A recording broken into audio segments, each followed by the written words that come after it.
स्वागत है बच्चे आप सभी का मेरे YouTube चैनल प्रोफेसर भाटिया में। बच्चे आज है होली का त्योहार, तो first of all happy Holi to all of you. And आज हम देखेंगे बेटा स्ट्रेट लाइन सीरीज का लेक्चर नंबर 8, जिसके अंदर फिर से बेटा मैं मिसलेनियस क्वेश्चंस लेके आया हूँ। ये है हमारा सेट नंबर 3।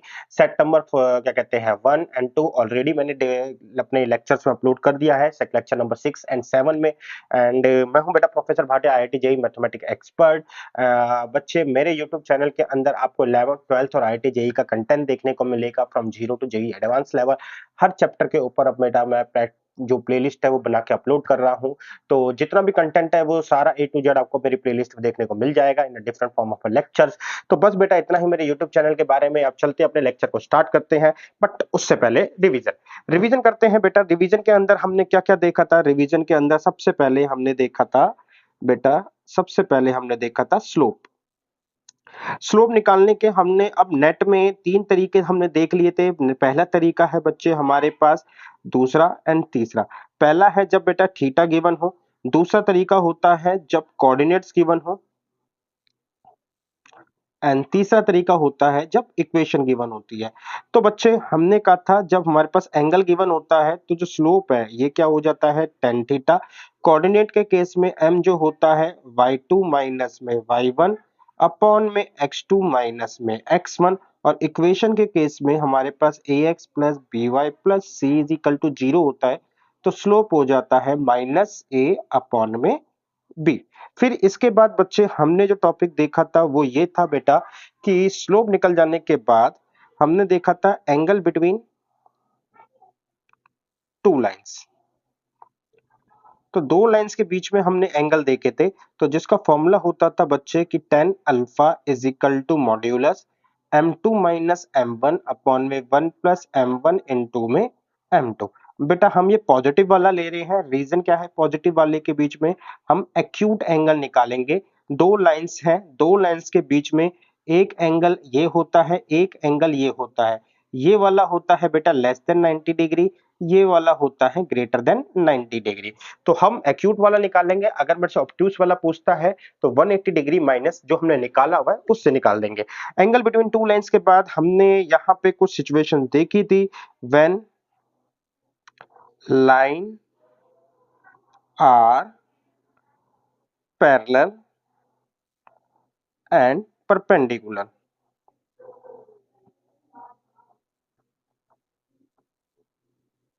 अगर दो lines when two lines are parallel and perpendicular, तो दोनों लाइन का स्लोप बराबर होगा। पैरेलल के केस में, परपेंडिकुलर के केस में m1 और m2 दोनों का प्रोडक्ट -1 के बराबर होगा।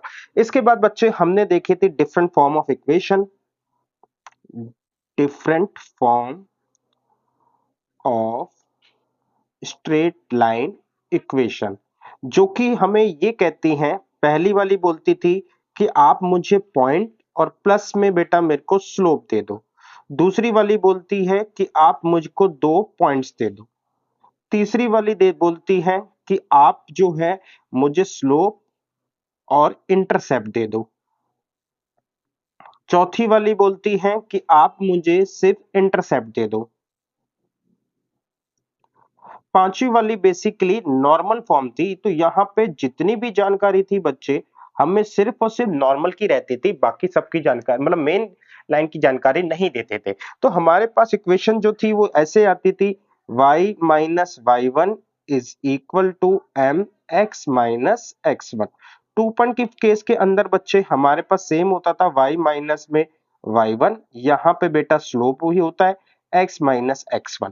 क्योंकि यहाँ स्लोप नहीं गिवन होता था तो हम जो है यहाँ पे इस सिचुएशन में हम y दो पॉइंट्स हैं तो हम y2 minus y1 x2 minus x1 का ही फॉर्मूला यूज करते थे। स्लोप इंटरसेप्ट फॉर्म जो होती थी इसके अंदर हम ये कहते थे y is equal to mx plus c।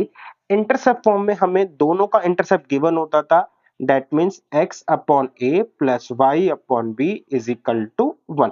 And normal form के अंदर अगर हम बात करें बेटा, तो नॉर्मल फॉर्म जो होती थी वो है x cos थीटा प्लस में y sin theta is equal to p। तो p is a perpendicular distance between from origin to line, इसी को बोलते थे बच्चे। अब इसी के बाद हमने एक और पॉइंट पढ़ा था, वो ये था बच्चे कि transform of journal equation into standard into different standard form। ठीक है, यानी कि बच्चे अगर हमारे पास ax plus B Y plus C is equal to 0 है, तो मैं इससे स्लोप भी निकाल सकता हूं, मैं इससे यानी कि स्लोप इंटरसेप्ट फॉर्म में कन्वर्ट करके निकाल सकता हूं, तो मैं इससे स्लोप इंटरसेप्ट फॉर्म में कन्वर्ट कर सकता हूं। ठीक है, स्लोप इंटरसेप्ट के बाद मैं इसे इंटरसेप्ट फॉर्म में भी निकाल सकता हूं, और इंटरसेप्ट फॉर्म के बाद मैं इसको कहां पे भी निकाल सकता हूं बेटा, मैं इसका एक और पॉइंट है वो क्या कहते हैं, नॉर्मल की जो भी जानकारी है नॉर्मल फॉर्म में भी कन्वर्ट कर सकता हूं। तो यहाँ पे m जो होता है बच्चे माइनस ए अपॉन बी, ठीक है ना, y एक्स इंटरसेप्ट जो और x इंटरसेप्ट बेसिकली यहाँ दोनों पे सेम ही होते हैं, तो x intercept and y intercept, ठीक, यहाँ पे दोनों सेम ही होते हैं, तो ये y इंटरसेप्ट होता है माइनस में c से डिवाइड होगा तो ये हो जाएगा माइनस क्या कहते हैं b अपॉन में c, एक सेकेंड, y इंटरसेप्ट ना माइनस सी से डिवाइड होगा माइनस सी अपॉन बी, हाँ माइनस सी अपॉन बी, तो y इंटरसेप्ट हो जाएगा बेटा माइनस सी अपॉन बी और x इंटरसेप्ट हो जाएगा माइनस सी अपॉन ए। ठीक है, एंड स्लोप बेटा मैंने, हाँ स्लोप मैंने ठीक लिखा है। नॉर्मल फॉर्म के लिए बच्चे हमारे पास ए स्क्वायर बी स्क्वायर वाली चीजें आती थी। इसके अलावा बच्चे हमने ये देखा, if line parallel to given line, और गिवन लाइन जो है बच्चे मेरे पास, जैसे मुझे ये बता रखा है कि a1x plus b1y plus c1 is equal to 0, तो मैंने कहा अगर लाइन पैरेलल है इसके, तो इसकी इक्वेशन को हम डायरेक्ट लिख सकते हैं। कैसे लिख सकते हैं बेटा, हम लिखेंगे a1x plus b1y plus c, यहाँ पे 1 है यहाँ पे 2 लिया, इज इक्वल टू 0। फिर हमने पढ़ा था इफ लाइन पैरेलल, सॉरी,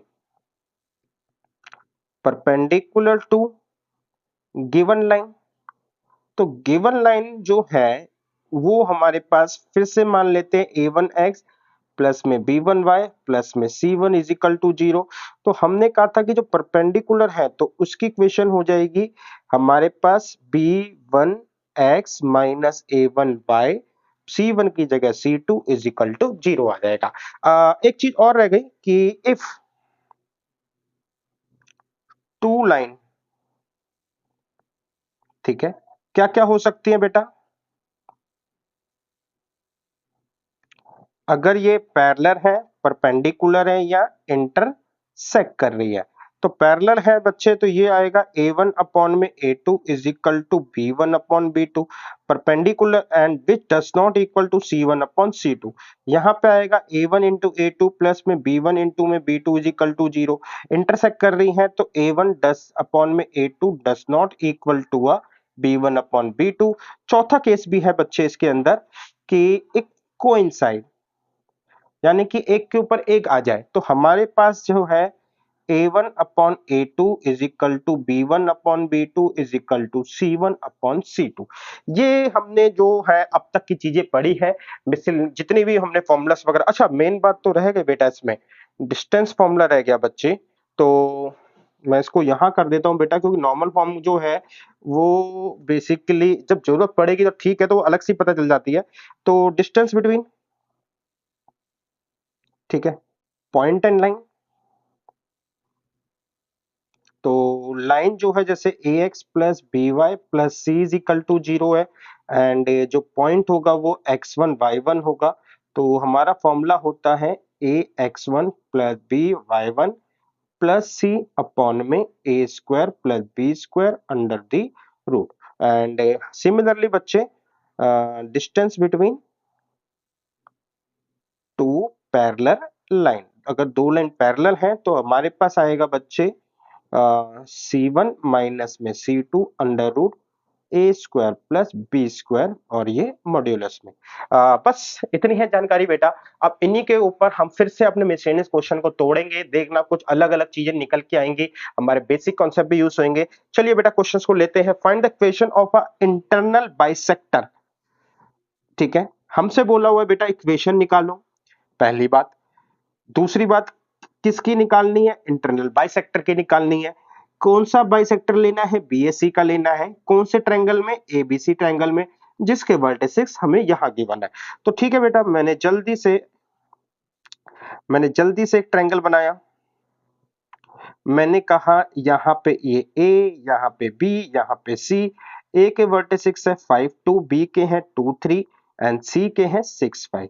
तो मुझे बीएसी का इंटरनल एंगल बाइसेक्टर जो ये है बच्चे मेरे पास, ये जो इंटरनल एंगल बाइसेक्टर है, इसकी इक्वेशन निकालनी है। मैं कह रहा हूं ये एडी है, तो मुझे इक्वेशन जो निकालनी है बच्चे बेसिकली एडी की निकालनी है।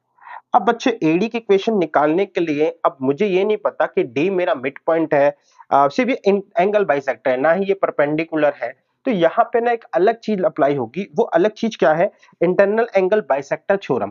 इंटरनल एंगल बाइसेक्टर थ्योरम क्या कहती है कि अगर आपके पास किसी भी एंगल को आपका बाइसेक्ट करना है, तो सामने वाली जो सिचुएशन है या लाइन है उसका एक रेशो मिलेगा। रेशो क्या होगा? इन लाइंस का जो रेशो है ना, वही इस रेशो को डिवाइड करेंगे। इट मींस कि बेटा ये वाली ए और ये वाली बी का जो रेशो है एक्स और वाई इस रेशो में डिवाइड होगी। अगर मैं सिंपलीफाई फॉर्म में बोलूं तो ये इसको ए इस टू बी की रेशो में डिवाइड करेगी।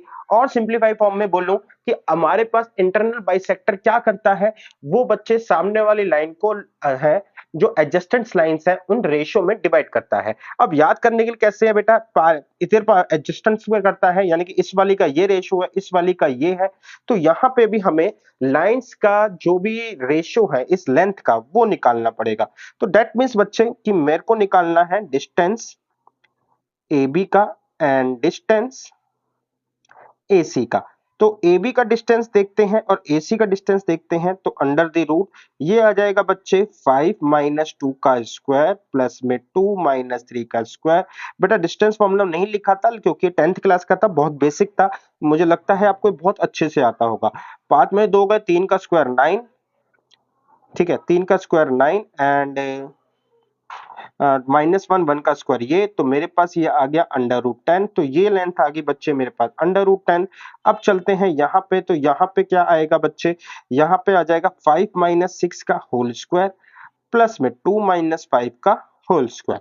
तो बच्चे यहाँ पर हो जाएगा ये अंडर द रूट 5 में से 6 का बेटा मेरे पास 1 का स्क्वायर, ठीक है, एंड ये है बेटा -3 का square which ultimately give a result root 10। तो मेरे पास यहाँ पर भी रूट 10 आ गया। अब मैंने ये बोला था बेटा कि जो हमारा इंटरनल बाइसेक्टर है वो एडजेसेंट साइड्स की जो लेंथ है उस रेशियो में डिवाइड करता है। तो इसकी रेशियो तो रूट 10 है, तो यानी कि इसको किस रेशियो में डिवाइड कर रहा होगा, ये होगा रूट 10 में, ये भी होगा रूट 10 में, ठीक है। लेकिन रूट 10 कट सकता है, तो ये इसको किस रेशियो में डिवाइड कर रहा है? 1:1 की रेशियो में। तो 1:1 की रेशियो में है, तो मैं जो है इजीली मैं ये कह सकता हूं कि मेरे पास पॉइंट बी भी है, पॉइंट डी सॉरी सी भी है बेटा।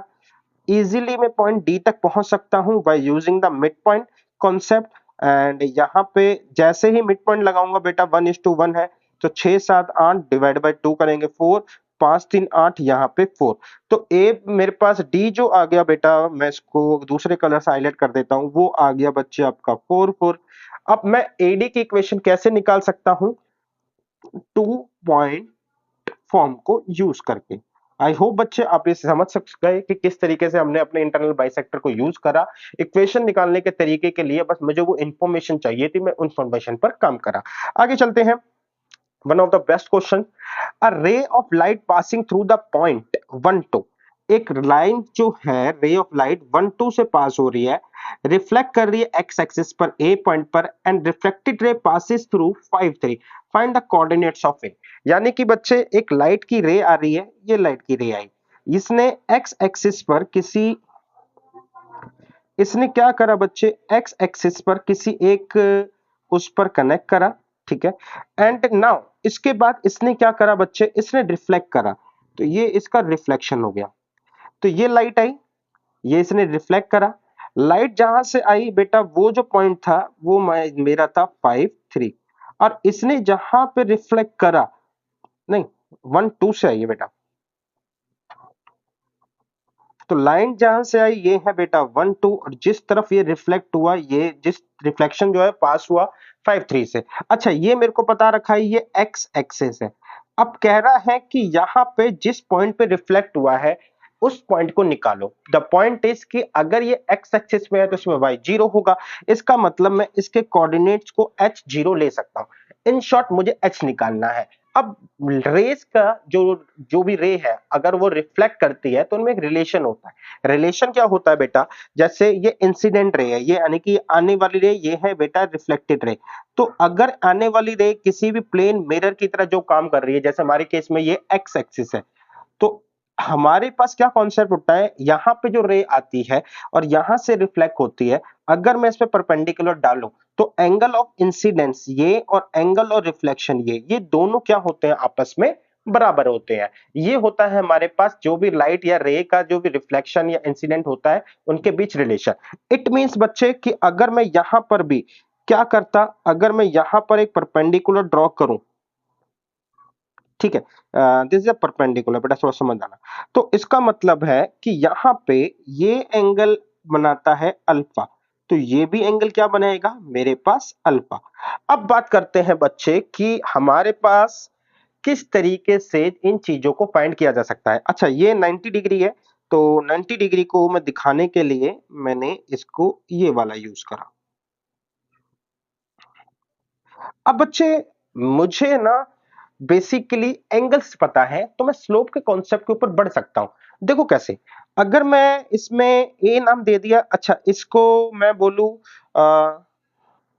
ओ, इसको बोल देता हूं बी, तो मैं कहूं देखो अगर मैं ए बी का स्लोप निकाल सकूं, M of A B, M of A B क्या होगा 10। अब एंगल क्या है बच्चे, ये वाला जो एंगल है मेरे पास अगर आप ये देखो तो ये 90 डिग्री बना है, और ये वाला अल्फा है, तो मैं इस एंगल को कोई कह सकता हूं 90 डिग्री माइनस अल्फा। तो यानी कि यहाँ पे ये हुआ 90 डिग्री माइनस में अल्फा। और क्योंकि मेरे पास दो पॉइंट्स भी गिवन है तो मेरे पास बन जाएगा 3 माइनस 0 अपॉन में 5 माइनस एच। तो मेरे पास बच्चे ए बी का स्लोप आया, पॉइंट की फॉर्म से भी आया, एंगल की फॉर्म से भी आया। सिमिलरली बच्चे मैं क्या कह सकता हूं कि मैं अब स्लोप निकाल रहा हूं ओए का। ओए का स्लोप निकालने के लिए बच्चे ये एंगल जो है, अगर मैं इसको ग्रीन पेन के थ्रू शो करूं तो देखो ये एंगल 90 डिग्री है। अब 90 डिग्री में अल्फा जोड़ दिया तो ये पूरा एंगल जो है मैं ये कह सकता हूं निकाल सकता हूं, ये पूरा एंगल होगा 90 डिग्री प्लस अल्फा। तो इसका मतलब मैं ये कह सकता हूं मेरे पास tan 90 degree plus alpha is equal to, points की फॉर्म में बोले तो 2 माइनस 0 अपॉन में 1 माइनस एच। अब हमारे पास tan 90 degree minus theta, tan theta ही अल्फा ही होता है, नहीं सॉरी कॉट अल्फा होता है, 90 से चेंज कर रहे हैं। क्वाड्रेंट बेटा मेरा फर्स्ट रहेगा तो 3 अपॉन में 5 minus H is equal to, बेटा यहाँ पे 10 ये हो जाएगा minus cot alpha is equal to 2 upon में 1 minus H. Cot cot same है, साइन का फर्क है, तो बच्चे मैं यहाँ पे कह सकता हूं क्या कि 3 अपॉन में 5 minus H is equal to 2 upon में एच माइनस में 1। तो बस बेटा अगर आप यहाँ पे देख पा रहे हो तो आपको इसको सॉल्व करना है इस इक्वेशन को, आपको आपके h की वैल्यूज मिल जाएगी। आई होप बच्चे यहाँ से आप ये कर सकते हैं, बहुत क्वेश्चन इजी हो गया। आगे चलते हैं, कहता है if A B C are three vertices taken in the order, इसी ऑर्डर में लेने हैं, of a isosceles trapezium ABCD, जिसमें चौथा कोऑर्डिनेट डी है, in which A B and D C parallel है। ट्रेपेजियम की बेटा पहचान ही होती है कि आमने सामने वाली साइड जो है कोई भी दो साइड पैरेलल होती है। Find the coordinates of D. The point is कि बेटा हमारे पास इस वर्ड का यूज हुआ है आइसोसेलेस ट्रेपेजियम। अब ये आइसोसेलेस ट्रेपेजियम क्या होता है, तो देखो नीचे मैंने बता रखा है आइसोसेलेस ट्रेपेजियम के बारे में, ठीक है। आइसोसेलेस ट्रेपेजियम जो है मेरे पास, the isosceles trapezium is a convex quadrilateral with one pair of side and two equal side that are not parallel, यानी कि वो साइड तो दो तो साइड पैरेलल होगी, जो नॉन पैरेलल है वो क्या होंगी, हमारी आपस में बराबर होगी। इट मींस बच्चे अब मैं एक डायग्राम बना रहा हूं जहां पे ये ए बी, यहां से बच्चे मेरे पास तो ये है बच्चे मेरे पास ए बी सी डी। अब मैंने एक डायग्राम बनाया ए बी सी डी करा, जिसमें ये दोनों क्या है बेटा, मेरी पैरेलल है और ये वाली आपस में लेंथ वाइज बराबर है। ए क्या है बच्चे मेरे पास, ए है 20, बी है 02, सी है बेटा 07। अब मुझे डी पॉइंट को निकालना है बेटा। डी पॉइंट कैसे निकलेगा, अच्छा डी पॉइंट्स के लिए कुछ और इंफॉर्मेशन नहीं दे रखी, तो डी पॉइंट्स को मेरे को है ना x1 y1 ही लेना पड़ेगा, x1 and y1। I think ये नजर नहीं आ रहा होगा बच्चे, मैं इसको रेड से कर लेता हूँ। तो x1 एंड y1। अब बेटा कैसे निकाला जाए, सिंपल है, दो इक्वेशन जरूर बनेगी। अब दो इक्वेशन के लिए हमें कुछ खास इंफॉर्मेशन जो है ट्रेपेजियम के ऊपर नहीं होती, मैं आपको दिखाता हूं। देखो ये जो हमने ऑलरेडी डिस्कस कर रखा है, ये है बेटा ट्रेपेजियम। ट्रेपेजियम में एक ही टिक राइट लगा हुआ है, अपोजिट साइड्स आर पैरेलल, बाकी सब जितनी भी चीजें हैं यहाँ पे क्रॉस लगी हुई है। तो डेट मीन डायगोनल वाइज तो कोई इंफॉर्मेशन नहीं निकलेगी। अब जो इंफॉर्मेशन है वो यही है कि बच्चे A B parallel to D C and AD equal to BC, क्योंकि ये वो है क्या कहते हैं आइसोसेलेस है। तो इसका मतलब है अगर ये दोनों पैरेलल हैं तो इनका स्लोप बराबर होगा।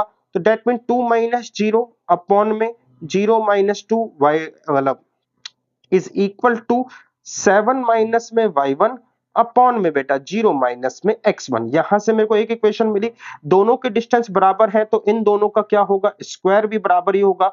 ठीक है, तो इसका मतलब ये आ गया बेटा मेरे पास y1 माइनस 0 का स्क्वायर प्लस में x1 माइनस 2 का square is equal to 7 0 minus 0 का स्क्वायर एंड 7 माइनस 2 का स्क्वायर। तो मेरे पास बच्चे यहां से आया, अगर मैं इसको करूं तो -1 इज इक्वल टू 7 माइनस में y1 अपॉन में माइनस x1, यानी कि x1 is equal to 7 minus y1। तो x1 plus y1 is equal to 7। यहां से बच्चे मेरे पास इक्वेशन आएगी आपकी y1 का स्क्वायर प्लस में ये हो जाएगा x1 का स्क्वायर प्लस में बेटा 4 माइनस में बेटा यहां पर हो जाएगा 4x1 इज इक्वल टू 25। तो x1 प्लस y1 का स्क्वायर, और मेरे पास यहां पे इक्वेशन आई है ये। अब हमें क्या करना है बेटा, हमें कुछ नहीं करना, हमें एक रिलेशनशिप को उठाना है। लेट्स से बेटा y1 की वैल्यू उठाई 7 माइनस में x1, मेरे को यहां पे डालना है 7 माइनस x1 का स्क्वायर प्लस x1 का स्क्वायर प्लस 4 माइनस में 4x1 इज इक्वल टू 25।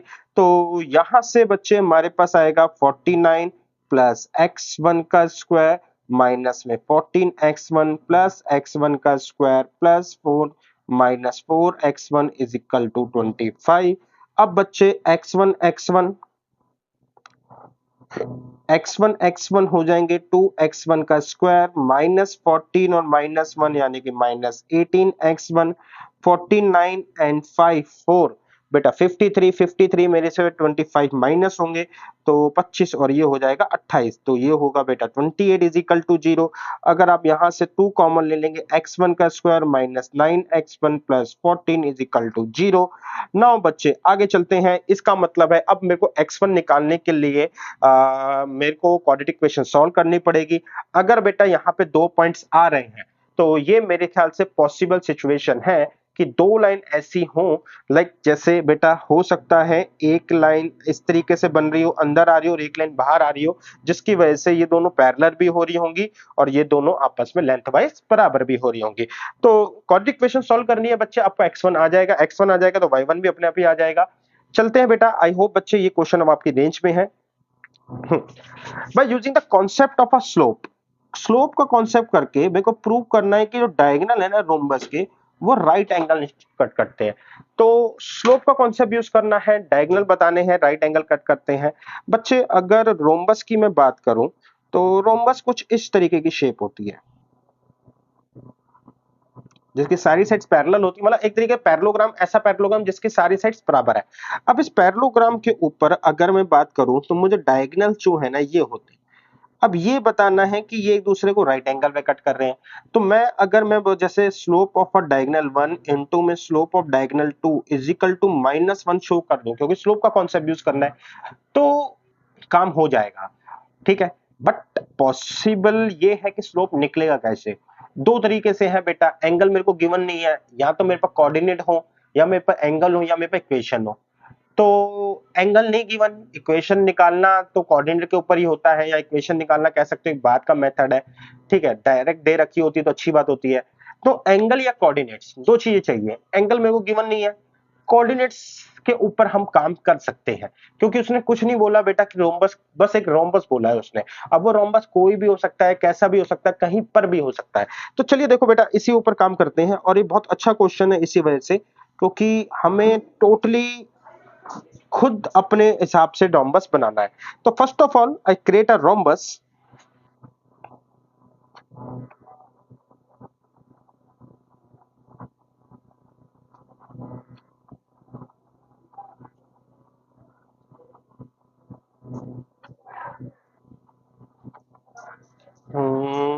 थोड़ा सा बेटा गलत बना है, तो ये ऊपर लग रहा है, ये भी।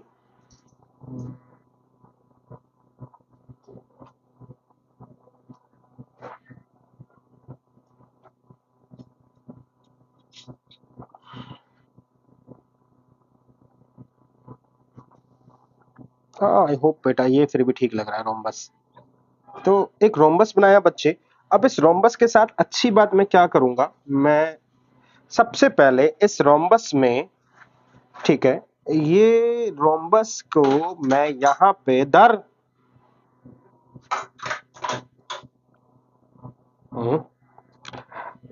एक काम करते हैं बच्चे, क्योंकि फिगर्स को अच्छा करना बहुत जरूरी है, अदरवाइज ये फिगर अच्छी नहीं होगी। अरे यार क्या हो रहा है?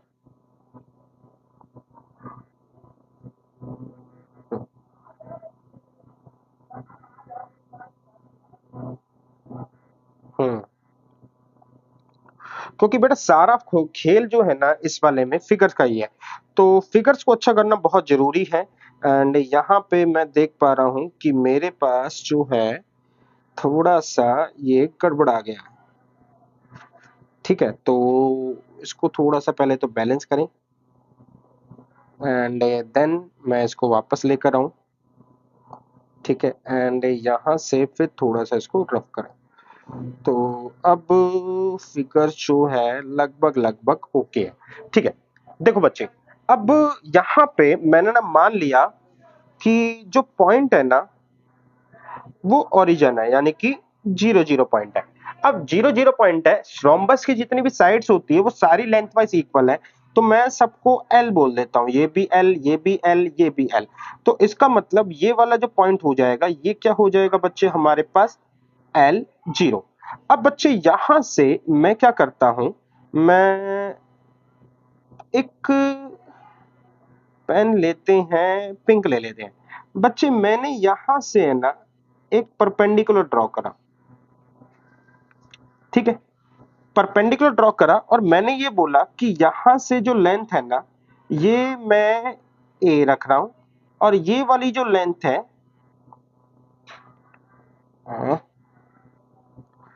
हाँ, इस लेंथ को बच्चे मैं ए रख रहा हूं, और जो ये वाली लेंथ है बच्चे वो रहेगी बी।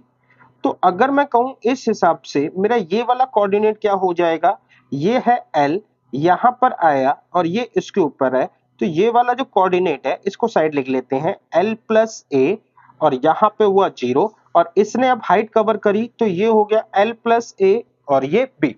अब बच्चे बात करें हमारे पास ये कोऑर्डिनेट क्या होगा, तो इस कोऑर्डिनेट के साथ एक मजेदार चीज ये देखो बेटा। अरे, हम्म, अगर मैं यहां से परपेंडिकुलर ड्रॉ कर दूं तो मेरे पास जो है, हालांकि मैंने नाम नहीं दिया, चलो नामांकन भी कर ही लेते हैं।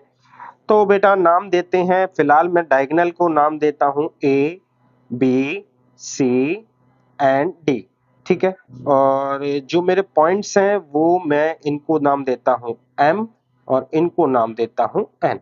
तो मैं ये देख रहा हूं बच्चे कि मेरे पास जो triangle A B M and triangle, ये ट्रायंगल है,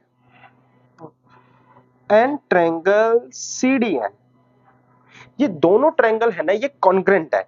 तो मैं अगर इसको इसको हटा के ये बोलूं कि दोनों ट्रायंगल कॉन्ग्रेंट हैं, कैसे हैं बेटा?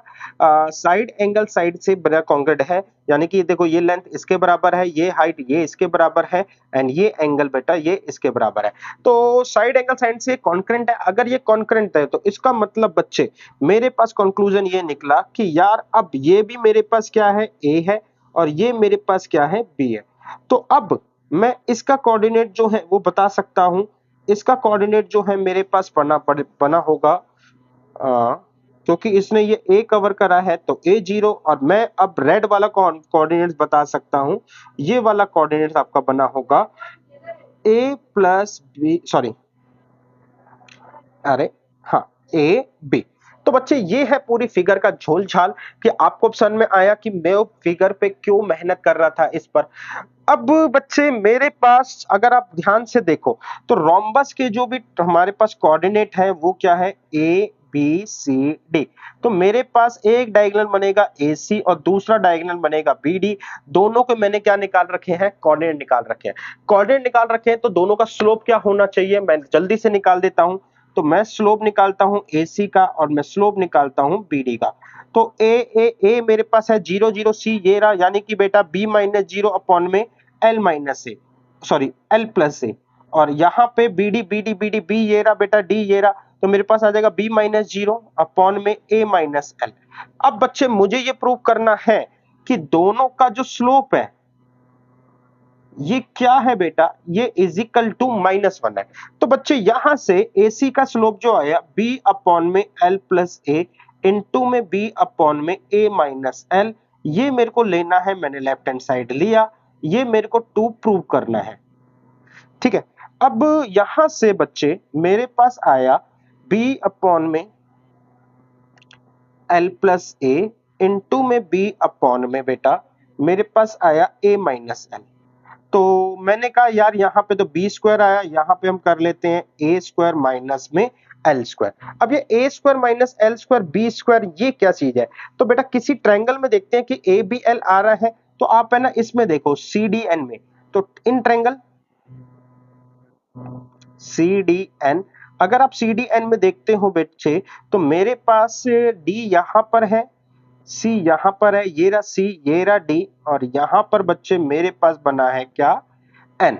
तो ये मेरे पास एन आया है, सी डी एन आ गया बच्चे। सी डी एन ट्रायंगल के अंदर ये वाली जो चीज थी ये एल थी, ये था बी और ये था ए। तो अगर मैं कहूं ये 90 डिग्री है तो पाइथागोरस अप्लाई होगा।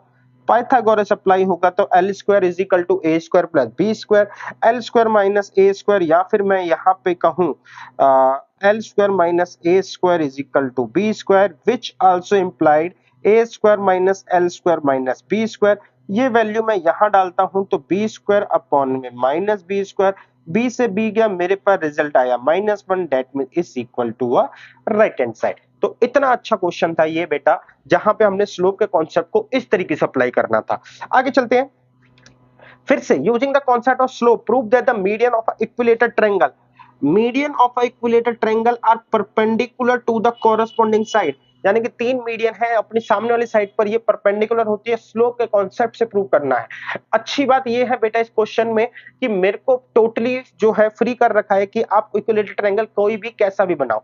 अब थोड़ी सी बेटा अगर इसकी प्रॉपर्टीज पे देखें, मैं जानबूझ के लिख दी बेटा, median of a triangle is a line join the vertex of a triangle and a mid point to a opposite side, सामने वाली साइड पे के ये मिड पॉइंट को जॉइन करती है। दूसरी बात it bisect the opposite side, इसका मतलब है बेटा अगर मैं मीडियन की बात करूं तो मीडियन सामने वाली साइड को बाइसेक्ट करती है, यानी कि 2 इक्वल पार्ट में डिवाइड करती है।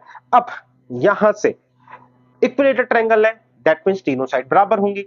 तीनों साइड बराबर होंगी तो बच्चे मैं थोड़ा सा अपने आप को करता हूं ट्रायंगल वाइज, थोड़ा सा अपने आप को फ्री करता हूं। देखो फिर से मैं थोड़ा सा ना बेटा ट्रायंगल फिगर पे ही जोर देता हूं, क्योंकि फिगर का ही रोल है इसके अंदर। तो एक ये रहा, एक ये रहा, ठीक है, एक ये रहा, ठीक। एंड साइमल्टेनियसली मैं अगर इस पे एक और चीज दिखाऊं, तो ये ओके, तो मेरा इसका मतलब ये इक्विलेटर नहीं बन रहा।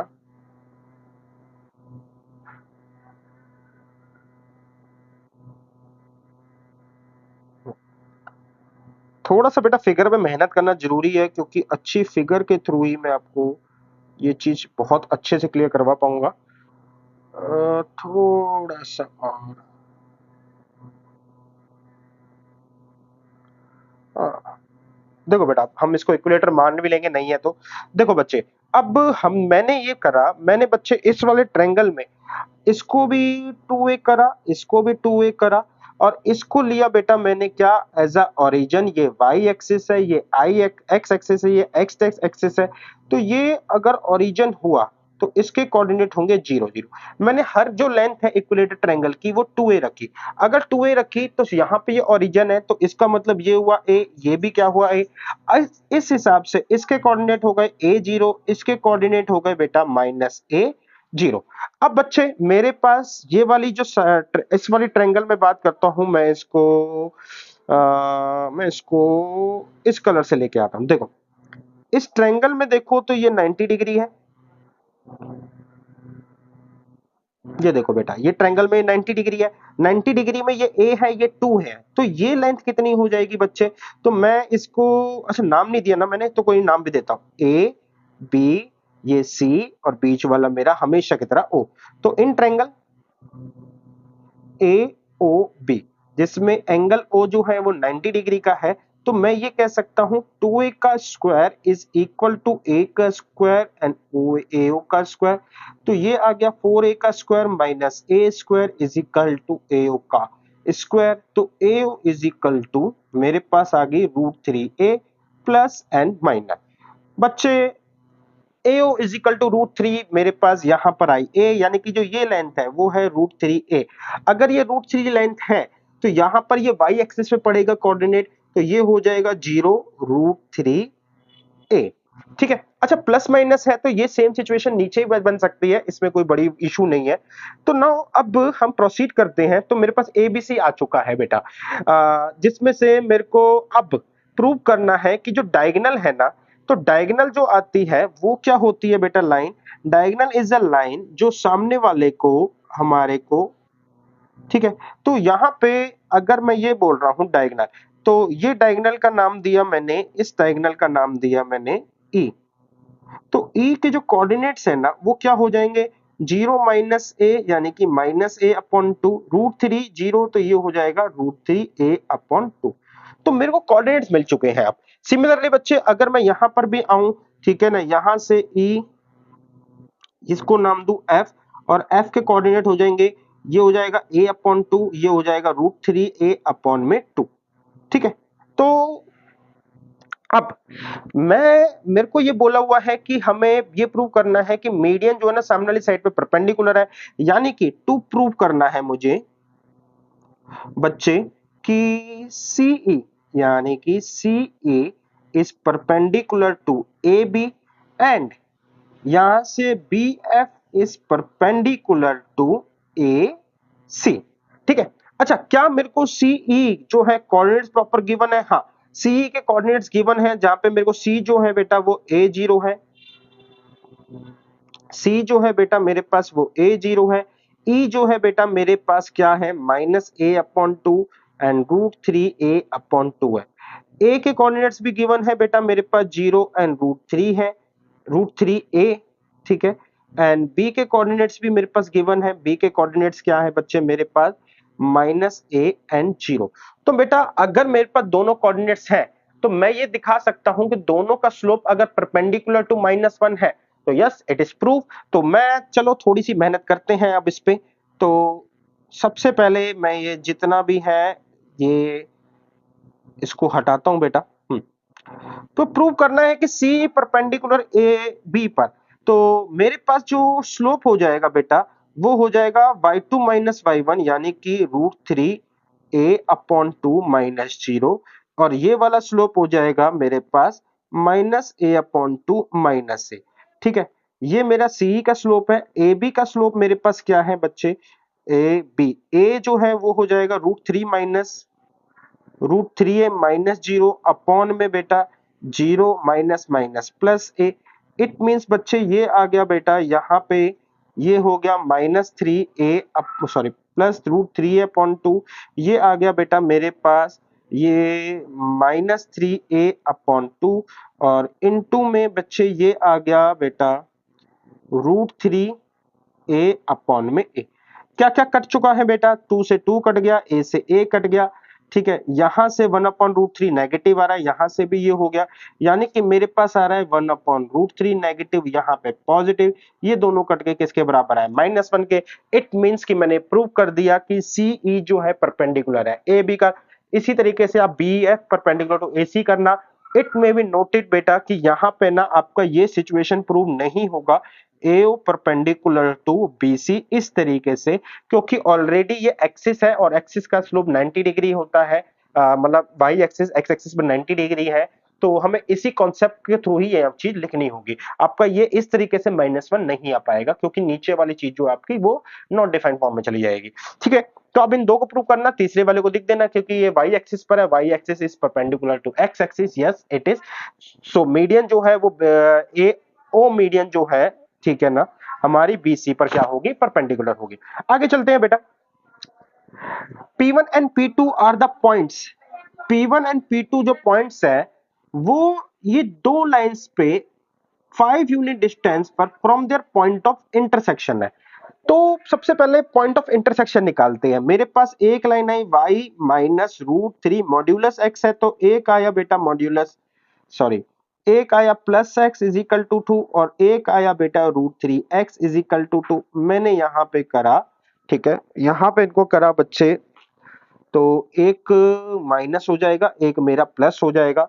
तो बच्चे यहां से करा तो यहां से ये दोनों कट गए बच्चे, ये आया 2y is equal to 4, y की वैल्यू आई 2, y की वैल्यू जब मैंने 2 माइनस में √3x इज इक्वल टू 2 पे रखा, 2 से 2 कट गए, -√3x इज इक्वल टू 0, तो x की वैल्यू आ गई मेरे पास 0। तो इसका मतलब जो है मेरे पास जो वैल्यू आई है, यानी कि जो इंटरसेक्शन पॉइंट है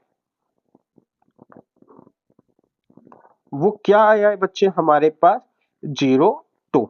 अब मेरे को क्या बोलता है बच्चे आगे, इस इंटरसेक्शन पॉइंट से P1 और P2 5 यूनिट दूर है, find the coordinates of a foot of perpendicular drawn from P1 and P2, ठीक है, P1 P2 से आता है, on the bisector of a angle between the given lines. तो मुझे बेसिकली हमारे को एंगल बाइसेक्टर जो है वो बताना है कि जो foot of perpendicular basically P1 और P2 से आता है। तो सबसे पहले बच्चे इसके लिए एक अच्छा सा चित्र बनाने के लिए बच्चे, यानी कि डायग्राम बनाने के लिए थोड़ी सी मेहनत मैं फिर से करूंगा। दैट मींस कि this are the two lines, ठीक है, ये दो लाइंस है, ये दोनों लाइंस आपस में जिस पॉइंट पे कट रही है ना, वो इंटरसेक्शन पॉइंट मैं निकाल चुका हूं 0 2 है। अब 0 2 इंटरसेक्शन पॉइंट है, इसका मतलब बच्चे अगर मैं मेहनत फिर से करूं अपने एक्सिस को बनाने में, तो ये मेरे पास ये 0 2 है, तो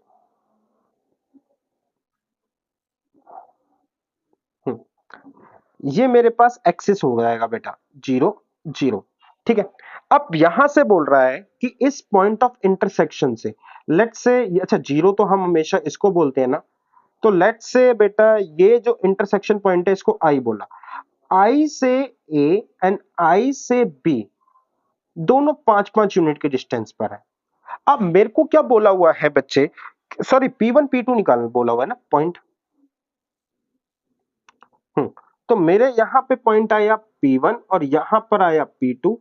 जब मैंने P1 और P2 को ज्वाइन करा तो कह रहा है कि ये अपना जो भी परपेंडिकुलर है, ठीक है ना, वो इस तरीके से फेंकेगा कि इसके एंगल को बाइसेक्ट कर देगा।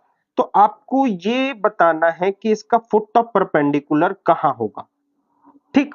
तो बच्चे अगर एंगल बाइसेक्ट करता है, ये दोनों 5 और 5 है, तो ये बेटा बीच की लाइन होगी 1:1, तो इसको मीडियन मतलब मिड पॉइंट ही होगा, तो एक तरीके से ये वाई एक्सिस पर ही होगा। अब बच्चे मेरे को इंपॉर्टेंट है कि इन दो लाइंस के बीच में बनने वाला एंगल, तो मैंने करा दो लाइंस जो है मेरे पास क्या है, y is minus root three X is equal to 2 and दूसरा है y plus root three X is equal to 2। तो y की वैल्यू आ गई रूट थ्री एक्स प्लस 2, यहाँ पे y की वैल्यू आ गई बेटा मेरे पास minus root three x plus 2। अगर आप यहाँ से स्लोप देख पा रहे हो तो यहाँ से ये रूट थ्री, इसको m1 नाम दे देते हैं और इसको m2 नाम दे देते हैं माइनस रूट थ्री। तो दोनों के बीच में मेरे पास फॉर्मूला जो होता है वो होता है m1 माइनस में m2, 1 प्लस m1 इंटू में m2। तो इट मीन्स बच्चे कि मेरे पास ये आया बेटा root three minus minus plus root three upon में 1 माइनस में ये आया रूट थ्री इंटू में रूट थ्री, मॉड्यूलस वाला ले रहे हैं, इसका मतलब हुआ टू रूट थ्री। ठीक है, यहां से आया बच्चे 1 माइनस थ्री मॉड्यूलस, तो ये आया टू रूट थ्री अपॉन में 1 माइनस थ्री का मतलब माइनस टू, यानी कि बच्चे मेरे पास टेन अल्फा की वैल्यू रूट थ्री आई है। इसका मतलब जो अल्फा है ना वो 60 डिग्री होगा, ये बात मैंने यहां से निकाली। तो इसका मतलब ये एंगल 60 डिग्री है, एंगल बाइसेक्टर है, तो ये 30 डिग्री, ये 30 डिग्री। अब बच्चे ध्यान से देखो, मुझे है ना ये पता है कि ये वाला पॉइंट 02 है, अगर मैं इस लेंथ को निकाल पाया, ठीक है, तो मैं इसको यहाँ पे ये 2 यूनिट के साथ ऐड करके इस कोऑर्डिनेट को निकाल लूंगा, क्योंकि मुझे यहां पर ये पता है कि इस कोऑर्डिनेट पर है ना मेरे पास जो वैल्यूज होगी उसमें x0 होगा, उसमें y1 ही चाहिए होगा। तो लेट्स से मैंने इतनी सी डिस्टेंस को y1 माना।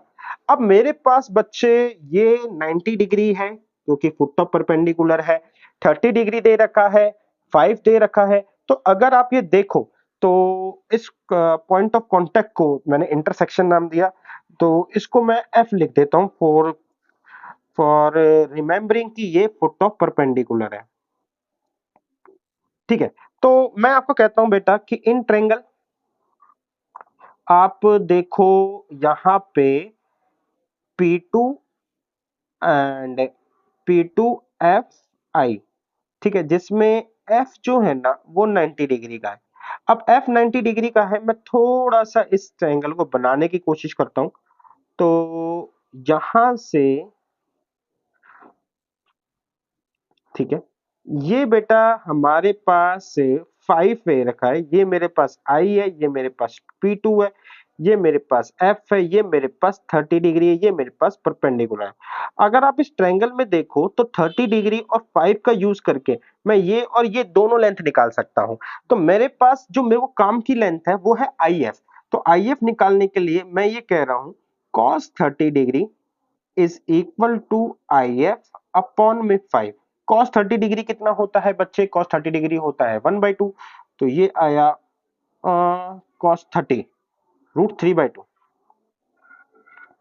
तो ये आया IF अपॉन में 5 एंड IF की वैल्यू क्या हो गई बेटा 5 रूट 3 अपॉन में 2। तो IF की वैल्यू हो गई 5 रूट 3 अपॉन 2। अब बच्चे यानी कि बेटा हुआ क्या मेरे पास, मैं थोड़ा सा अपना फिर से आता हूं डायग्राम पे। ये कुछ ऐसा डायग्राम है, मैंने कहा, हमने ये कहा कि ये वाला जो डायग्राम है ये यहां से एक्स एक्सिस होने की वजह से मुझे ये पता है कि ये दो लेंथ पर है। ठीक है, ये वाला जो है बेटा ये टू लेंथ पर है। अब ये टू लेंथ पर है बच्चे, इसके बाद बच्चे मैंने ये बोला कि हमने इसके ऊपर की ये लेंथ निकाली, ये लेंथ कितनी आई, ये वाली लेंथ अभी हमने कैलकुलेट करी, ये वाली लेंथ आई 5 रूट 3 अपॉन 2। तो मैं कह रहा हूं कि ये पॉइंट क्या हो जाएगा, क्योंकि मैं सिंपली y एक्सिस पर हूं, ठीक है, तो इस कोऑर्डिनेट में x तो 0 हो जाएगा, y क्या हो जाएगा बेटा 2 प्लस 5 रूट 3 अपॉन में 2। दिस इज अ क्वेश्चन जो कि अल्टीमेटली इतना अमेजिंग बनता है फॉर द डिफरेंट कॉन्सेप्ट। तो अल्टीमेटली मैंने जो पॉइंट निकाला फुट ऑफ परपेंडिकुलर, वो जो निकल के आया वो ये रहा, 0 foot of perpendicular 0 2 plus root 2 plus 5 root 3 upon में 2। आई होप बच्चे यहां से आपको समझ में आया। तो आगे चलते हैं एक और क्वेश्चन की तरफ। One side of a square making angle alpha with x axis and one vertex of a square is at origin।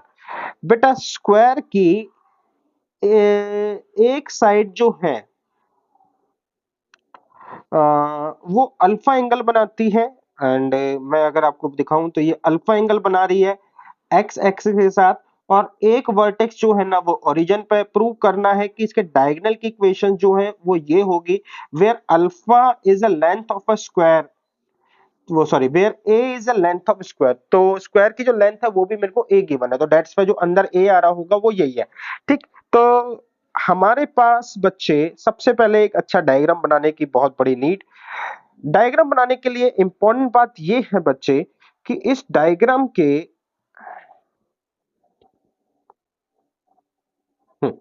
ये मैंने बनाया बच्चे। अब इस डायग्राम के अंदर मैंने बेटा सबसे पहले इसका एक वर्टेक्स जो है स्क्वायर बनाता हूं।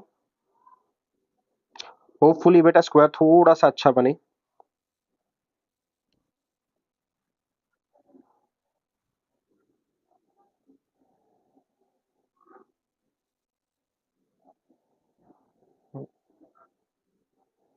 ठीक है बेटा। तो अब मेरे को क्या क्या बोलता है कि ये जो एंगल है ना आपका, ये अल्फा है। ठीक है, और ये जो वर्टेक्स है ये ओरिजिन पर है। ठीक है, तो अब मुझे डायगोनल की बतानी है इक्वेशन। तो डायगोनल में अगर मैं इसको बोलूं ए बी सी डी, तो डायगोनल यार बेटा ऐसी होगी आपकी कि जैसे ए सी की इक्वेशन बतानी है। ठीक है, एंड ए सी के बाद आपको हमें जो इक्वेशन बतानी है वो किसकी बतानी है, बी डी की इक्वेशन बतानी है। एसी की इक्वेशन बीडी की इक्वेशन जो निकलेगी वो कैसे निकालें, क्योंकि इक्वेशन निकालने के लिए मुझे पॉइंट और स्लोप चाहिए होता है। तो मेहनत करते हैं बेटा इसके ऊपर। सबसे पहले देखो हमने क्या करा, यहां सी से एक परपेंडिकुलर ड्रॉ करा। ठीक है, अच्छा ये सारी लेंथ जो है ना वो कितनी है, ए लेंथ है। ये भी ए लेंथ है, ये भी ए लेंथ है, ये भी ए लेंथ है, ये भी ए लेंथ है। तो मैंने कहा अगर मैं इस ट्रायंगल पे नजर डालूं जिसमें इसको मैंने एम कह दिया, तो मैंने कहा इन ट्रायंगल सीडीएम, सीडीएम पे नजर डाले तो मैंने कहा मेरे पास 10 सॉरी मुझे मैंने कहा कि अगर मैं साइन अल्फा लेता हूं तो let's say it represent by x1 and it represent by y1। तो मेरे पास हो जाएगा x1। ठीक है, और x1 अपॉन में बेटा हाइपोटेन्यूज जो हो जाएगा वो है a, and cos alpha is equal to हो जाएगा, नहीं साइन जो इसे y1, साइन बेटा मेरे पास y1 होगा, एंड cos x हो जाएगा मेरे पास, cos अल्फा हो जाएगा x1 अपॉन में बेटा यहाँ पर a। तो y1 की वैल्यू हो जाएगी a sin alpha and x1 की वैल्यू हो जाएगी a cos अल्फा। तो इस हिसाब से मेरे पास ये सी पॉइंट आ चुका है जो कि है बेटा मेरे पास x cos a cos alpha and a sine alpha. तो देखो अगर आप ध्यान से मेरे को हमारे को जो डायगोनल निकालने हैं, ठीक है, यहाँ पे जो बेटा मेरे को डायगोनल बोल रखा है उसमें एक डायगोनल है मेरे पास ए सी, एक डायगोनल है मेरे पास बी डी। ए सी के लिए भी मेरे को पॉइंट मिल चुका है एंड बी डी के लिए भी मेरे को पॉइंट है, इसका पॉइंट जो है वो ओरिजिन है, ध्यान से देख सकते हैं। अब मेहनत किस पे करनी है बेटा, अगर मेरे को स्लोप पता चल जाए ना काम ही खत्म। तो देखो स्लोप पता करने के लिए कितना अच्छा है, ये एक स्क्वायर है। ठीक है, स्क्वायर के जितने भी एंगल्स होते हैं ना, जितने भी बेटा यहाँ पे स्क्वायर के आप एंगल देख सकते हो या दिख पा रहे होंगे, ये सारे के सारे क्या होते हैं, 90 डिग्री होते हैं। ठीक है, अगर ये 90 डिग्री है तो बच्चे मैं ये कह सकता हूं कि मेरे पास ये वाली लाइंस जो है, सॉरी, तो ये वाली लाइंस जो है मेरे पास, इसका मैं स्लोप निकाल सकता हूं। इसका स्लोप क्या हो जाएगा बच्चे, ये पूरा जो है वो 90 डिग्री इसका स्लोप आपका हो जाएगा बेटा एंड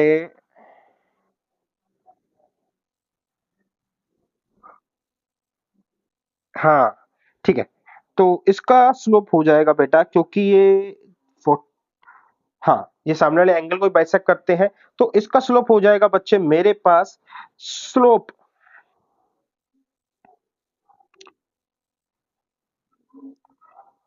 स्लोप ऑफ स्लोप मेरे पास किसका आएगा बेटा, बीडी का। स्लोप ऑफ बीडी, बीडी का स्लोप हो जाएगा बेटा 10, मेरे पास हो जाएगा अल्फा प्लस 45 डिग्री। तो इसका हमने फॉर्मूला ऑलरेडी ट्रिग्नोमेट्री में कई बार करा हुआ है बेटा, तो ये हो जाएगा 1 + tan अल्फा अपॉन में हो जाएगा 1 - tan अल्फा। अब स्लोप ऑफ बीडी है तो स्लोप ऑफ एसी निकालना भी जरूरी है। स्लोप ऑफ एसी और बीडी कैसे निकालेंगे, तो AC is perpendicular to BD, क्योंकि डायगोनल एक दूसरे को परपेंडिकुलर भी काटते हैं। यहाँ पे आता हूँ बेटा, आपको दिखाता हूँ। ये मेरे पास स्क्वायर है, स्क्वायर के मैं इसके अंदर diagonal bisect and perpendicular to each other, ठीक है। तो मेरे पास परपेंडिकुलर रिलेशन भी होगा साथ के साथ। अब इसका मतलब ये है कि मेरे पास m ऑफ AC इंटू में m ऑफ BD किसके बराबर होगा, -1 के। तो BD का स्लोप निकालना है तो मेरे पास 1 + tan अल्फा अपॉन में बेटा 1 - tan alpha is equal to -1। तो m ऑफ AC क्या हो जाएगा बच्चे, अगर मैं उधर ले जाऊं इसको, तो ये हो जाएगा tan अल्फा -1 और ये हो जाएगा tan अल्फा +1। तो अब मेरे पास AC के पास जो है पॉइंट है, BD के पास भी पॉइंट है, AC का स्लोप भी दे रखा है, BD का स्लोप भी दे रखा है। तो बस बेटा इक्वेशन निकालना रह गया है। इक्वेशन हम निकालते हैं, यहाँ पे हम निकालेंगे बेटा AC की इक्वेशन यहाँ निकालेंगे, यहाँ पे हम इक्वेशन निकालते हैं BD की, ठीक है। BD में हमारे पास जो इक्वेशन आएगी y - y1 is equal to mx - x1। y1 और x1 0 0 है, तो मेरे पास आ जाएगा y - 0। स्लोप मैंने अभी अभी निकाला, वो है tan alpha -1, tan alpha -1 upon में tan अल्फा +1। यहां से आ जाएगा x माइनस में 0। इंपॉर्टेंट बात कि हमारे पास जो भी कॉन्सेप्ट या क्वेश्चन जो प्रूव कर रहा है या रिक्वायर है वो साइन और कॉस अल्फा में है, दैट्स वाई मेरे को tan अल्फा की नीड नहीं है। तो इसको थोड़ा सा और अगर मैं सिंप्लीफाई करता हूं बेटा, तो मेरे को मिलेगा y इज इक्वल टू बच्चे ये मिल जाएगा बेटा sine alpha minus cos alpha upon में sine alpha plus cos alpha. यहां पे आ जाएगा x1, तो मेरे पास सॉरी x1 नहीं है, x ही होगा।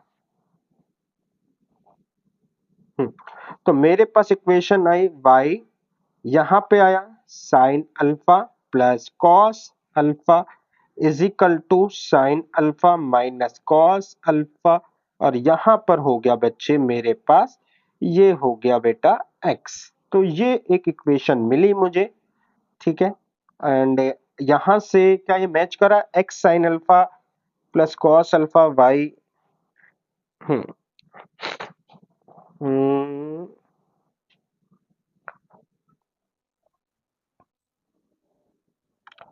बेटा मैच x के साथ प्लस वाला आ रहा है, ओके, एंड y के साथ माइनस वाला आ रहा है। तो ठीक ही है अगर ऐसा करा जाए तो।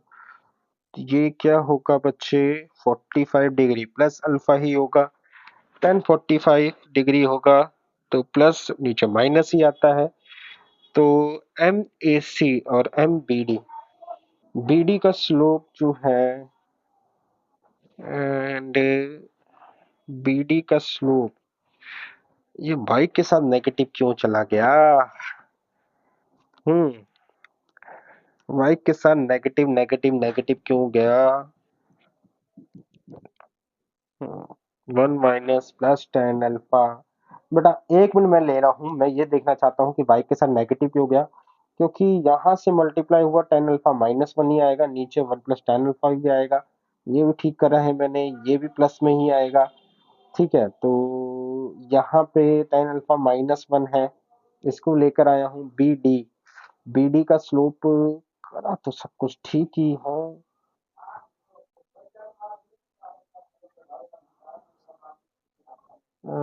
AC का स्लोप है tan अल्फा -1।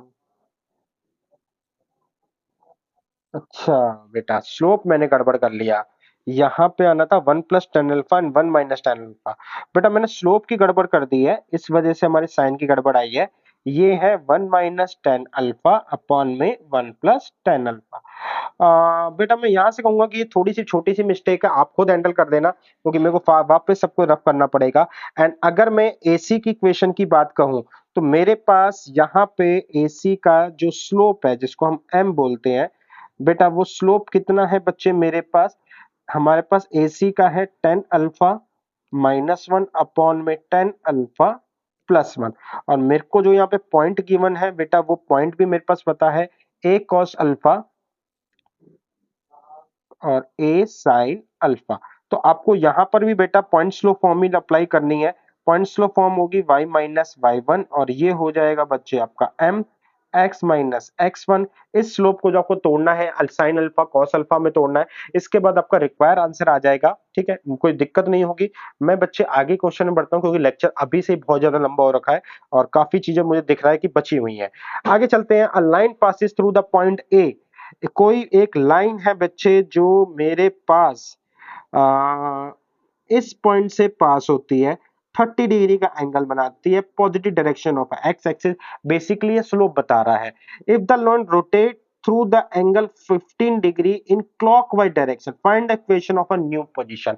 ठीक है, यानी कि बच्चे क्वेश्चन जो है वो कुछ इस तरीके से है। सबसे पहले मैं आपको ठीक, इसके बाद बच्चे मैं फटाफट एक लाइन बना लूं। तो ये पास कहां से हो रहा है, 30 से, तो 3 इसको मार्क कर देते हैं, 30 डिग्री ऐसे कर लेते हैं। ठीक है, 30 डिग्री। तो ये मेरे पास बच्चे हमारे पास ये लाइन है। ठीक है, ये 30 से पास हो रही है। अब ये जो एंगल बना रही है ये 30 डिग्री का बना रही है। इसका मतलब बच्चे मेरे पास इस लाइन का जो स्लोप है ना वो क्या आ गया बच्चे, वो आ गया 10 30 डिग्री। इट मींस इसका स्लोप आ गया 1/√3। अब यहां से इसकी इक्वेशन तो मिल जाएगी। ठीक है, हमारे को ये बोलता है कि ये लाइन है क्लॉकवाइज रोटेट हो जाती है 15 डिग्री।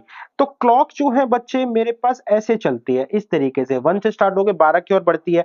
इसका मतलब यहां से मेरे को है ना एक नई लाइन बनेगी एंड नई लाइन को मैं सपोज इससे दिखाता हूं। तो मेरी नई लाइन जो है वो कुछ इस तरीके से बनेगी। ठीक है, ये है मेरी, आपकी कह सकते हो बेटा ये न्यू लाइन है, ये है मेरी न्यू लाइन। अब न्यू लाइन जो है ये इधर हुई है 15 डिग्री। तो इसका मतलब जो ये एंगल निकलेगा ये निकलेगा 15 डिग्री। अब पॉइंट तो है न्यू लाइन के लिए, मेरे पास न्यू लाइन के लिए पॉइंट है, पॉइंट सेम ही है बेटा, पॉइंट में कोई दिक्कत नहीं है, ये 0.30 ही है। लेकिन इसका स्लोप जो है ना अब 10 15 डिग्री हो गया। 10 15 डिग्री होना ही इसके स्लोप के वजह, मतलब ये क्वेश्चन यहां पर आया, अदरवाइज ये क्वेश्चन पहले ही आ चुका होता। बेटा अब 10 15 डिग्री की वैल्यू हम कैसे निकालें, अगर आपको याद है तो ठीक है, वरना बच्चे 10 45 माइनस 30 डिग्री अल्टीमेटली 10 15 डिग्री होता है। तो ये आया 1 माइनस में 10 30 डिग्री अपॉन में आया 1 प्लस 10 30 डिग्री। 10 30 डिग्री होता है बेटा मेरे पास 1 माइनस 1 अपॉन में √3, यहाँ पर आया 1 प्लस में √3। तो ये आया बच्चे मेरे पास √3 माइनस 1 √3 प्लस 1। ठीक है, अगर मैं इसका एलसीएम लूं तो √3 माइनस 1। हालांकि बेटा अभी स्लोप निकालना है तो मेरे को इसे कोई खास नीड नहीं है। तो इसका मतलब मेरे को इसका जो स्लोप मिला वो कितना मिल गया, √3 माइनस 1 अपॉन में √3 प्लस 1। बेटा पॉइंट आपके पास है, स्लोप मैंने निकाल दिया, अब आप नई लाइन की इक्वेशन इजिली निकाल सकते हैं। आगे चलते हैं बेटा। A rectangular has two opposite vertices. ठीक है, एक रेक्टेंगल है बेटा, उसको दो अपोजिट वर्टिस दे रखे हैं। If the other vertices lie on a line x is equal to 3। ठीक है, दो वर्टिसेस हमें एक रेक्टेंगल के दे रखे हैं, दो बेटा बोलता है इस लाइन पर find the equation of a side of a rectangle. तो एक फिर से अच्छा डायग्राम बनाने की जरूरत हमें पड़ेगी। ठीक है, तो सबसे पहले बेटा मैं एक्सिस बनाऊं एंड देन क्योंकि x इज इक्वल टू 3 करना है एंड मैंने ये एक्सिस बनाए। फिर से मैं एक फिगर को ड्रॉ करता हूं, फिगर में ये मेरे पास x इज इक्वल टू 3 होगा एंड मैं अपना रेक्टेंगल रेक्टेंगल बेटा रेक्टेंगल इस वाले कलर से लेकर आता हूं। तो मेरे को बोला हुआ है बच्चे कि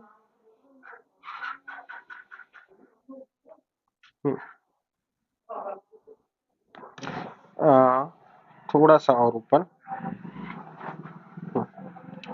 थोड़ा सा इसको भी रफ करते हैं। हम्म, तो अब बच्चे रेक्टेंगल बनाने के लिए मैंने कुछ नहीं करना, मुझे इनको बस जोड़ना है। हम्म, तो बेटा हमारा एक रेक्टेंगल बन गया। रेक्टेंगल जो है बेटा हमारे पास, इसको बनाना कुछ इस तरीके से जरूरी था। तो एक वर्टेक्स है, चलो बेटा थोड़ा सा 1 1 2 के ऊपर ध्यान नहीं दिया, बट कोई नहीं। एक ये है, दूसरा है 5 5, कह रहा है x इज इक्वल टू 3। बेटा x is equal to 3 basically parallel to Y axis होती है, यानी कि यहाँ पे ये 3 से पार होके जाएगी, तो दोनों वर्टिसेस इस लाइन पर है। तो इसका मतलब ये हुआ बच्चे, चाहे ये और ये वर्टेक्स है, इसमें x की वैल्यू 3 है, तो मुझे ये पता चल गया। अब ये मैंने y1 ले लिया, ये मैंने y2 ले लिया, तो मुझे y1 और y2 निकालना है, काम खत्म। कैसे निकालें, इसके लिए हम चलते हैं रेक्टेंगल की प्रॉपर्टीज को देखते हैं। यहां पर आए, रेक्टेंगल की प्रॉपर्टीज को देखा, रेक्टेंगल रेक्टेंगल भाई साहब आप कहां हो, तो रेक्टेंगल बेटा मेरा ये रहा।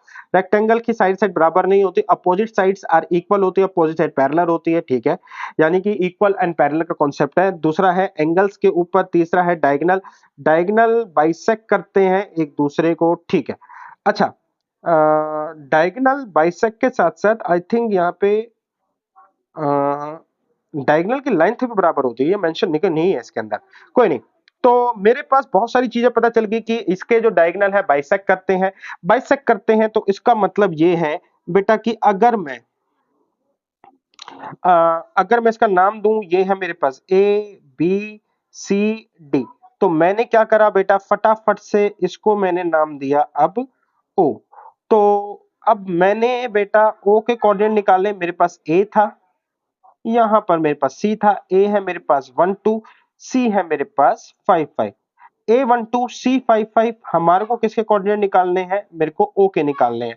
तो O जो है बेटा इसका मिड पॉइंट है, बाइसेक्ट करते हैं, ये बोला हुआ है, ठीक है। तो 5 और 1 6, यानी कि बेटा 3, 5 2 7, यानी कि 7/2। तो ये जो पॉइंट आ गया मेरे पास आया 3 7/2। अब मैं यहां से बेटा ये कह सकता हूं कि y1 plus y2 is upon में 2 is equal to 7/2। That means y1 plus y2 is equal to क्या आ गया बच्चे, मेरे पास 7 आ गया। ये एक इक्वेशन आ गई, ठीक है। अब मेरे को y1 y2 में दूसरी इक्वेशन आती, मेरा काम खत्म। अब मैं दूसरी इक्वेशन के लिए क्या क्या कर सकता हूं बेटा, सबसे पहले ए सी पैरेलल टू बेटा, नहीं डी है, C D parallel to A B. सबसे पहले बेटा मेरे पास C D parallel to A B, यानी कि एक पैरेलल का कॉन्सेप्ट है। दूसरा है बेटा C D is equal to A B, ये कॉन्सेप्ट भी है। एक डायगोनल का कॉन्सेप्ट भी है, जिसमें मैं कह रहा हूं A C is equal to B D, ठीक है। अब देखो प्रॉब्लम ये है कि अगर आप सी डी और पैरेलल टू ए बी के कॉन्सेप्ट में जाते हो, तो सी डी मेरे पास आएगा 5 माइनस वाई वन अपॉन में 5 minus 3 is equal to A B का स्लोप हो जाएगा y2 माइनस में 2 अपॉन में 3 माइनस में 1। तो 5 माइनस 3 भी 2 होता है, 3 माइनस 1 भी 2 होता है। तो यहां से मेरे को 5 माइनस में मुझे मिल जाएगा बेटा 5 माइनस में y1 is equal to y2 minus 2, which give a result बेटा 5 और 2 7 is equal to y1 plus y2। तो मुझे एक तरीके से y1 प्लस y2 की इक्वेशन की जो वैल्यू मिली वो 7 मिली। प्रॉब्लम ये कि ऑलरेडी मेरे पास है, ठीक है ना, तो इसलिए इस वाले कॉन्सेप्ट पे नहीं जाना। सिमिलरली बेटा जब आप लेंथ का कॉन्सेप्ट यूज करोगे, ये भी आपको यही रिजल्ट दे रहा है, y1 प्लस y2 की वैल्यू जो है मेरे को 7 मिलेगी। ये वाली वैल्यूज मेरे को ये रिजल्ट नहीं दे रही, इसलिए मैं इस पे आया, जहां पे मैंने कहा कि मेरे पास AC की लेंथ है 5 माइनस 2 का स्क्वायर, ठीक है, प्लस में 5 माइनस 1 का होल स्क्वायर, ठीक है। अच्छा, रूट नहीं आएगा बेटा, अगर हम इनका स्क्वायर कर दें तो अल्टीमेटली रूट कट भी जाएगा, इसमें बहुत बड़ी बात नहीं है। एंड यहां से आया मेरे पास y1 माइनस y2 का स्क्वायर एंड 3 माइनस 3 का स्क्वायर, प्लस में y1 माइनस y2 का स्क्वायर। तो ये तो हो गया जीरो, इसको तो खत्म ही करते हैं। ये होगा 5 माइनस 2 यानी कि 3 का स्क्वायर, 3 का स्क्वायर होता है 9 एंड 4 का स्क्वायर होता है 16। तो y1 माइनस y2 का होल स्क्वायर। तो अगर आप देख पा रहे हो y1 minus y2 is equal to मेरे पास 5 and y1 plus y2 is equal to बच्चे मेरे पास आ रहा है 7।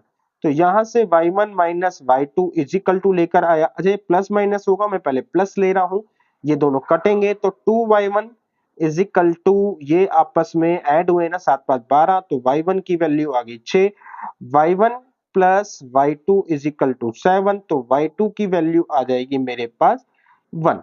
अब दूसरी कंडीशन में हम लेके चलते हैं, y1 plus y2 is equal to 7, y1 minus y2 is equal to minus 5। अगर हम ऐड कर दें तो 2y1 is equal to 2, y1 की वैल्यू आ गई 1, y1 की वैल्यू 1 आ गई तो y2 की वैल्यू आ गई 6। तो अल्टीमेटली ये पॉइंट आपस में रेसिप्रोकली दिखा रहे हैं, ठीक है ना, तो चाहे प्लस का लो चाहे माइनस का, बात फर्क नहीं पड़ती। मेरे को इनकी वैल्यू मिल गई है, y1 और y2 की वैल्यू, y2 की वैल्यू मेरे को 1 मिली है एंड y1 की वैल्यू 6 मिली है। तो अब यहाँ पे y जो है ना, ऊपर जो है वो 6 जाएगा, y1 की वैल्यू 6 है, हाँ तो ऊपर बेटा 6 जाएगा, यानी कि अकॉर्डिंग टू फिगर नीचे से ऊपर जा रहे हैं, और इसकी वैल्यू मेरे पास 1 आएगी। तो ये वैल्यूज मैंने निकाल दी है बेटा हमारे पास। अब कहता क्या है, इक्वेशन ऑफ द साइड्स।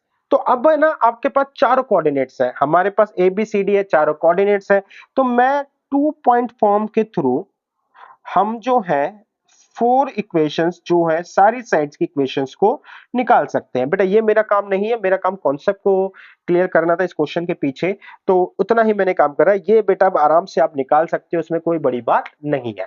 अब चलते हैं बेटा हम नेक्स्ट क्वेश्चन के। तो चलिए बच्चे देखते हैं, अब ये वाला क्वेश्चन हमसे क्या कहता है, find the coordinate of a vertices of a square inscribed in a triangle. बच्चे एक स्क्वायर है जो कि किस में बना है, ट्रायंगल में बना है बेटा, with the vertices this this and this.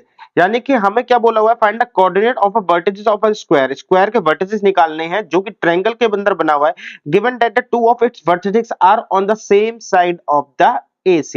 यानी कि दो वर्टिसेस जो है वो AC पर है, बाकी दो इसका मतलब अलग जगह पर है।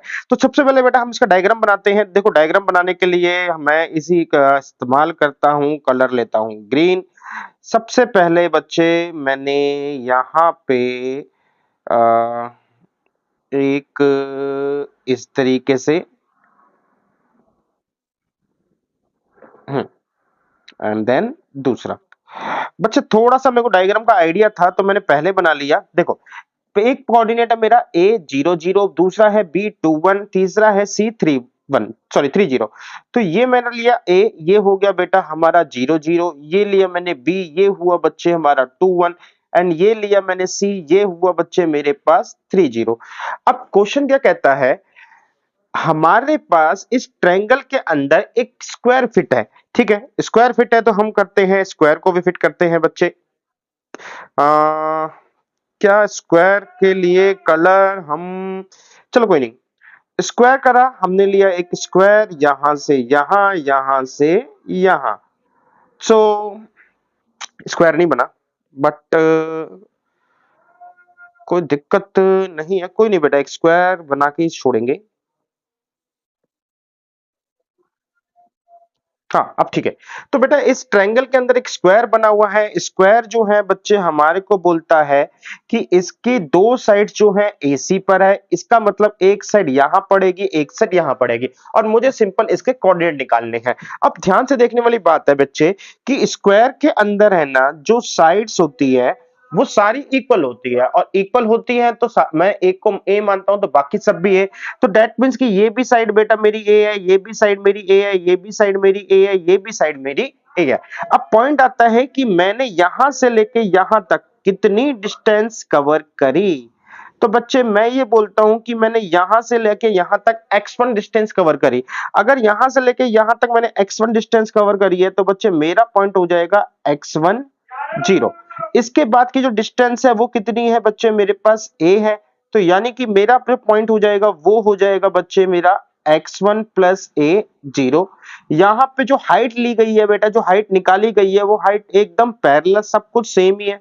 ये हाइट भी बच्चे आपकी A ही निकाली गई है, यानी कि यहां से लेके यहां तक।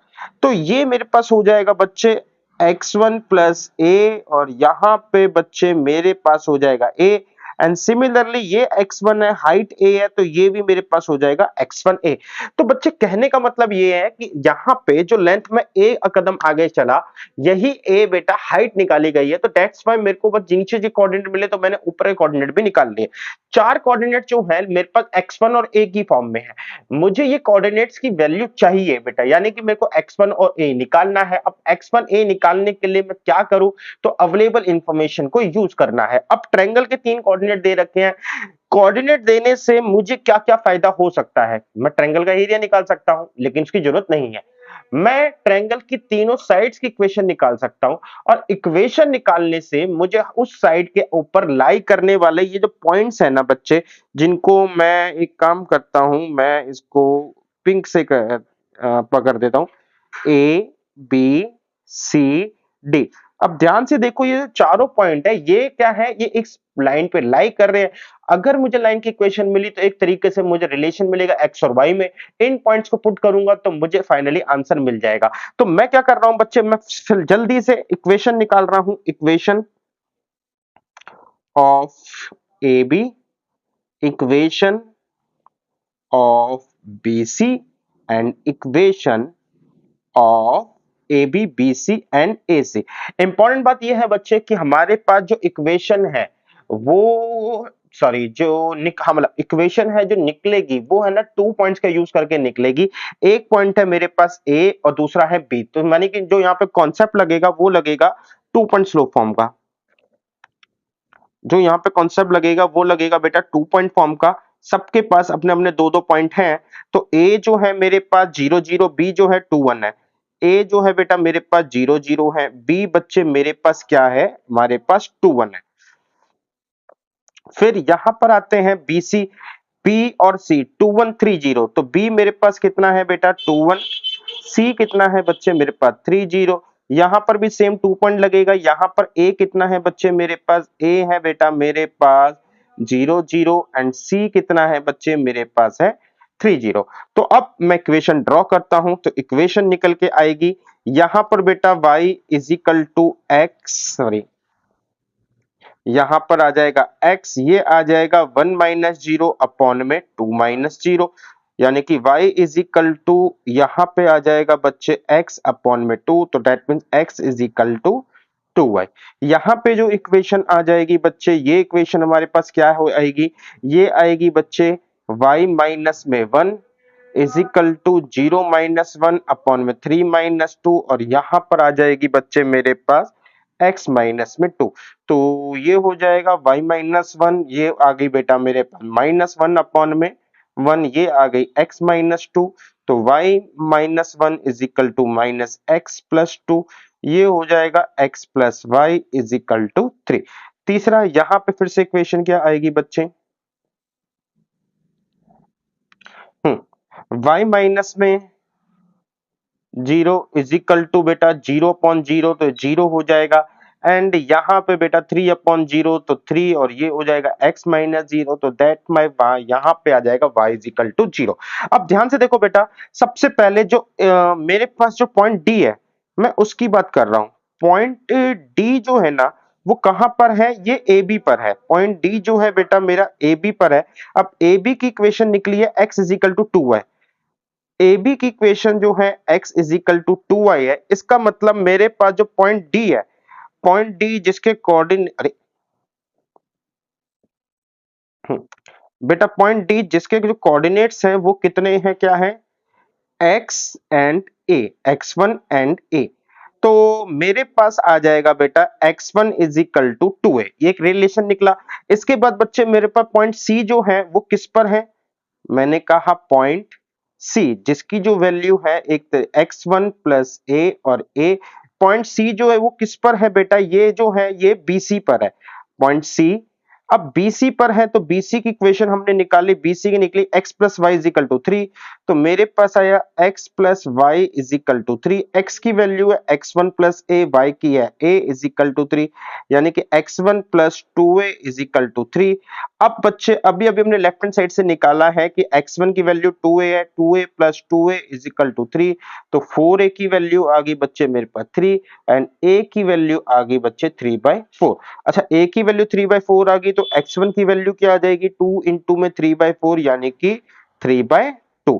तो बस बेटा हमारे पास अब सिंपल एक वैल्यू निकालते हैं। a की वैल्यू क्या है x1 0, x1 निकला है मेरे पास 3/2 0। b की वैल्यू है x1 प्लस a 0, तो x1 निकला है 3/2, a निकला है 3/4, इन दोनों को ऐड करेंगे यहाँ पे 0 आएगा। c क्या निकला है बच्चे मेरे पास x1 प्लस a और यहाँ पर भी a यानी कि बेटा 3/2 प्लस 3/4 एंड लास्ट में भी आएगा a और a की वैल्यू निकली है 3/4 और d जो पॉइंट है मेरे पास वो है x1 यहाँ पे a। x1 की वैल्यू जो निकल के आई है वो है बच्चे मेरे पास 3/2 एंड दोस्तों यहाँ पे जो a की वैल्यू है वो है मेरे पास 3/4। तो उम्मीद करता हूं बेटा आपको ये समझ में आया होगा कि किस तरीके से हमने आइडेंटिफाई करे कि क्या हमारे पास कोऑर्डिनेट्स हो सकते हैं एंड देन उन कोऑर्डिनेट्स को कहां रखना है। चलिए बेटा आगे चलते हैं अपने अगले क्वेश्चन में। लेक्चर ऑलरेडी काफी लंबा हो चुका है। Find a line is such that, एक लाइन बेटा हमारी इस तरीके से है, एक लाइन इस तरीके से है कि इसका सेगमेंट यानी कि हिस्सा इन दोनों लाइन के बीच में पड़ता है and is bisect at the point my fun sorry 1 and find obtain its equation. तो बेटा एक लाइन जो है मेरी इस तरीके से है जो इन दोनों लाइंस के बीच में पड़ती है, यानी कि बेटा ये मेरी एक लाइन है एंड ये मेरी दूसरी लाइन है और एक लाइन जो है उसका हिस्सा इन दोनों के बीच में पड़ता है और यहाँ पे जो हिस्सा है ये जो पॉइंट है ये 1 5 इसको क्या करता है बाइसेक्ट करता है। ठीक है, तो 5x minus Y plus 4 is equal to 0, ये है बेटा 3x minus Y plus 3x plus 4y minus 4 is equal to 0। अब बच्चे मैं क्या करूं, तो मैंने यहां पे क्या करा बेटा, मैंने यहां पे पॉइंट लेट कर लिए क्या x1 y1 एंड ये जो पॉइंट्स हैं वो हैं x2 y2। अब बच्चे यहां पे ना इक्वेशन निकालने के लिए बोला हुआ है, तो मैंने पॉइंट्स तो लेट कर लिया बट नाम नहीं दिया, तो ठीक है एक बार नाम दे देते हैं। मैं इसको नाम दे देता हूं o, इसको नाम देता हूं a, इसको नाम देता हूं इस इंटरसेक्शन p को b। तो मुझे ना इक्वेशन निकालने को बोला है किसकी, ए बी की। अब बच्चे ए बी की इक्वेशन जो है हमने इक्वेशन को तरीके थे point slope form, 2 point form, slope intercept form, तो मेरे को एक पॉइंट ऑलरेडी दे रखा है बच्चे, मैं अगर दूसरा पॉइंट निकाल सका तो मेरा काम हो जाएगा। तो मुझे सिंपल है एक पॉइंट फाइंड करना है, एक पॉइंट ऑलरेडी गिवन है। एक पॉइंट फाइंड करने के लिए हमारे को बतेरी इक्वेशंस यहाँ पे बन रही है, उन इक्वेशंस को निकालते हैं, सॉल्व करेंगे मेरे और इजीली अपना आंसर आ जाएगा। देखो सबसे पहले ये जो x1 और x2 का मिड पॉइंट है 1 5, तो इसका मतलब है x1 प्लस x2 अपॉन में 2 is equal to 1 and y1 plus y2 upon में 2 इज इक्वल टू 5। तो यहां से आया x1 plus x2 is equal to 2, y1 plus y2 is equal to 10। अब आगे बढ़ते हैं बच्चे x1 y1, x1 y1 जो है वो लाई कर रहा है, मैंने इसको नाम दे देते हैं, हम बेटा इसको नाम देते हैं, ये है मेरे पास L1 और ये है मेरे पास L2। तो मैं कहता हूं x1 y1 जो है वो lie on line L1, L1 पर लाई करता है, इसका मतलब है बच्चे मेरे पास 5x1 minus y1 plus 4 is equal to 0। तो मैं यहां पे कह सकता हूं 5x1 plus 4 is equal to मेरे को y1 की वैल्यू मिल गई।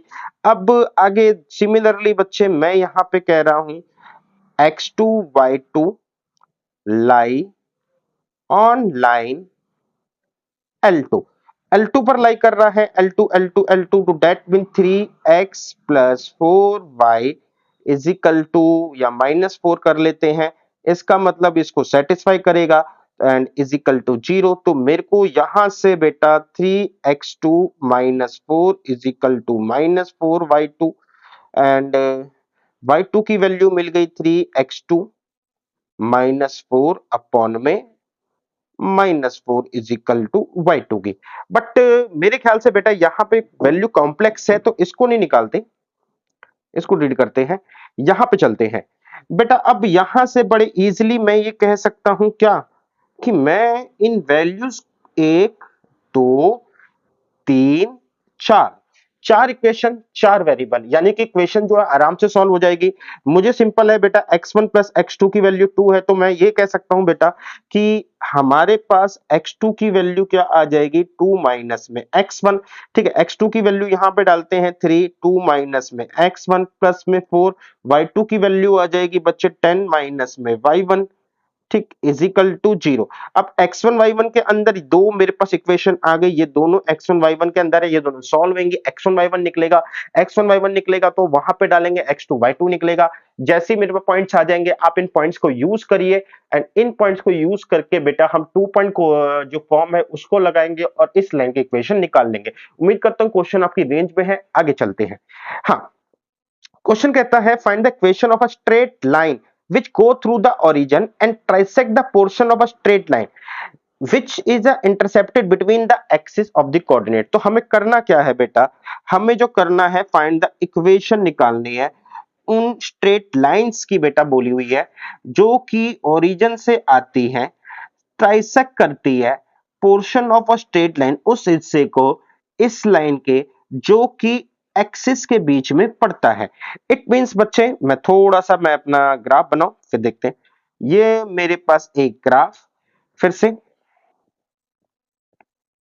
ग्राफ आ गया बच्चे। अब let's say this is my line, ठीक है। अब यहां से इस लाइंस पे है हमारे पास दो लाइंस पड़ती है। मैं करता हूं, चलो ठीक है यही लेते हैं। एक पड़ती है ओरिजिन से आती है, एक ये रही, ठीक है। दूसरी भी बेटा हमारे पास सेम कलर से या अलग कलर से, colour colour colour colour colour, ठीक है। दूसरी लाइन जो आती है वो यहां से आती है और इस तरीके से। तो ये मेरे को पूरी एक इक्वेशन है, यानी कि सिचुएशन है जहां पे ये मेरा ओरिजिन है, यहाँ पे मेरे पास ये लाइन है जिसकी इक्वेशन गिवन है 3x plus Y is equal to 12।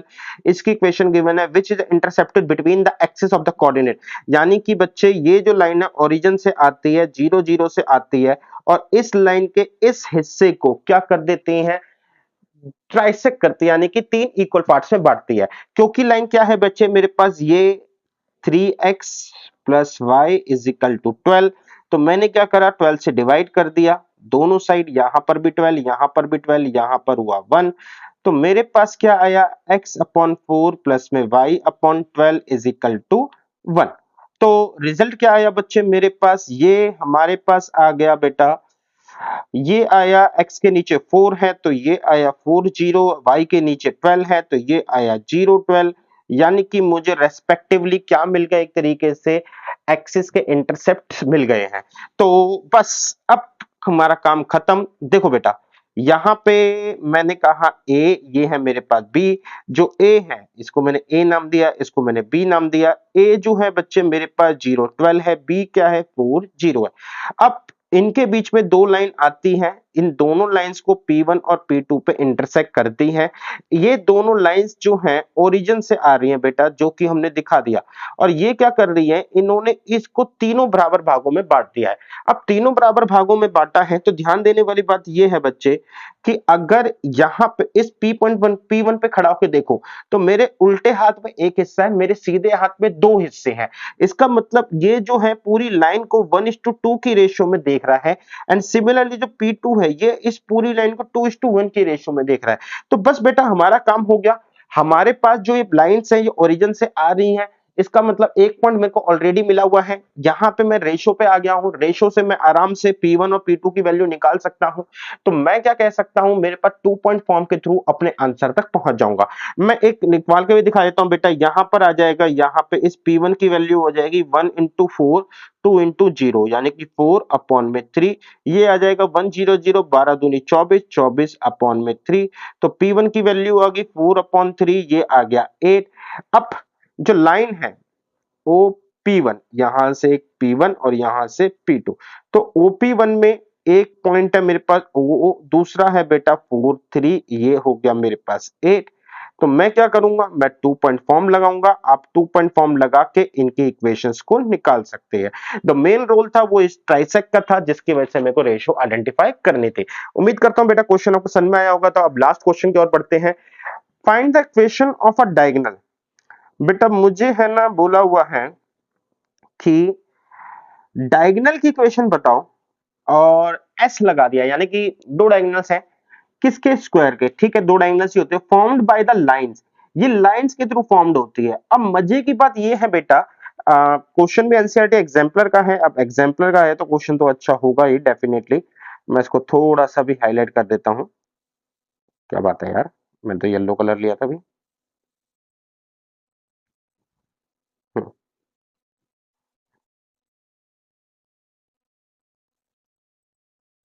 हम्म, ठीक है। देखो बच्चे, हमको क्या बोलता है, एक लाइन है ये रही, दो, तीन, ये चार। अब ये कैसी लाइन्स है, ये बेसिकली पैरेलल लाइन्स है, सिंपल। मैंने आपको बताया था जी, जब किसी भी लाइन में दूसरा कोएफिशिएंट नहीं होता तो इसका मतलब लाइन पैरेलल होती है। और कैसे आइडिया लगाना है, जो गिवन होता है उस, ठीक है ना, जैसे यहाँ पे क्या x इज इक्वल टू 0, तो ये y एक्सिस के पैरेलल है, यानी जो कोएफिशिएंट नहीं होता उसी के अगेंस्ट पैरेलल होती है, अपोजिट चलता है। तो देखो क्या है, मैंने कहा x is equal to 0 and y is equal to 0, तो x इज इक्वल टू 0, ये है x is equal to 0 and ये है y इज इक्वल टू 0, ठीक है।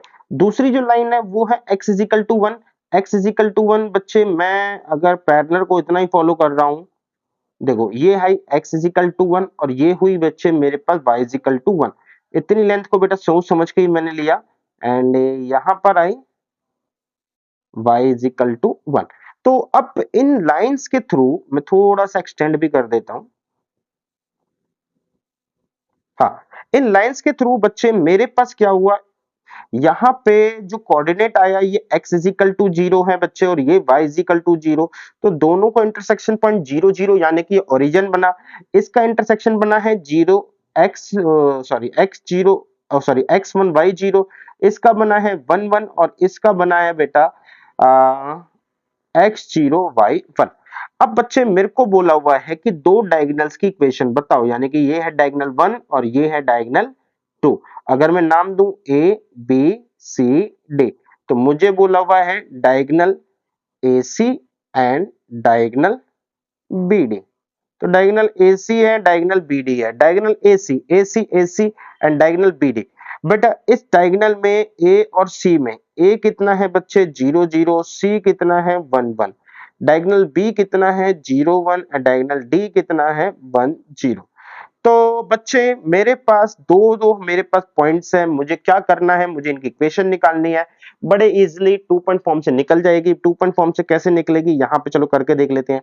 बेटा यहाँ पर आया y माइनस में y1, अगर मैं इसमें ले रहा हूं 1 is equal to x minus में 0 और यहाँ पे स्लोप का काम करेगा, तो 0 माइनस 1 अपॉन में 1 माइनस 0, तो ये आ गया y1, ये हो गया बच्चे y minus -1 upon 1 x minus में 0, तो ठीक है 0 हटा ही देते हैं। तो विच गिव इंपॉर्टेंट रिजल्ट, क्या y minus 1 is equal to minus X, that means x plus Y minus 1 is equal to 0। ये मैंने एक डायगोनल इक्वेशन निकाल ली है, इसी तरीके से आप दूसरे के भी निकाल लेना। तो बस बेटा इस लेक्चर में इतना ही। लेक्चर काफी ज्यादा लंबा हो गया, शायद एक्सप्लेनेशन थोड़ी सी धीरे हो गई थी, बट ठीक है बच्चे, आपको समझने आना मेन इंपॉर्टेंट पॉइंट है। मिलेंगे बेटा कुछ और प्रैक्टिस क्वेश्चन के साथ लेक्चर नंबर 9 के अंदर।